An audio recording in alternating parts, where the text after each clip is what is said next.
ਤੇ ਜਾਣਾ ਹੀ ਚੁੱਪ ਕਰ ਜਾ ਲੈ।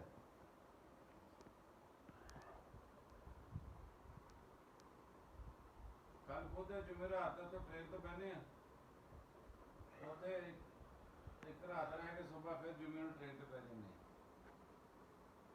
ਆਹੋ ਆਹੋ ਜੁਮੇਰਾਤ ਦੇ ਜੁਮੇ ਵਾਲੇ ਹਫਤੇ ਵਾਲੇ ਦਿਨ ਫਿਰ ਟ੍ਰੇਨ ਤੇ ਬਹਿਣਾ। ਇੱਕ ਦਿਨ ਉੱਥੇ ਬੱਚਿਆਂ ਦਾ ਰਹਿਣਾ ਪਏਗਾ ਫਿਰ ਹਫਤੇ ਨੂੰ ਸਵੇਰ 8 ਵਜੇ ਸਟੇਸ਼ਨ। ਆਹੋ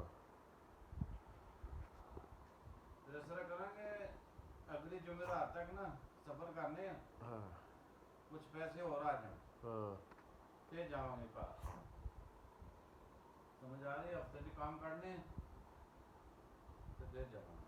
ਕੰਮ ਹੋਈ 8 ਵਜੇ ਤੱਕ ਘਰ ਬਸ ਇਸ ਤੋਂ ਉੱਤੇ ਨਹੀਂ ਕਰਨਾ। ਲਾਲਚ ਕਰਕੇ ਮੈਂ ਕਦੀ ਜ਼ਿੰਦਗੀ 'ਚ ਕੰਮ ਨਹੀਂ ਕੀਤਾ। ਆਪਣੀ ਜਾਨ ਵੀ ਦੇਖਣੀ ਹੈ ਪੈਸਾ ਨਹੀਂ ਦੇਖਣਾ।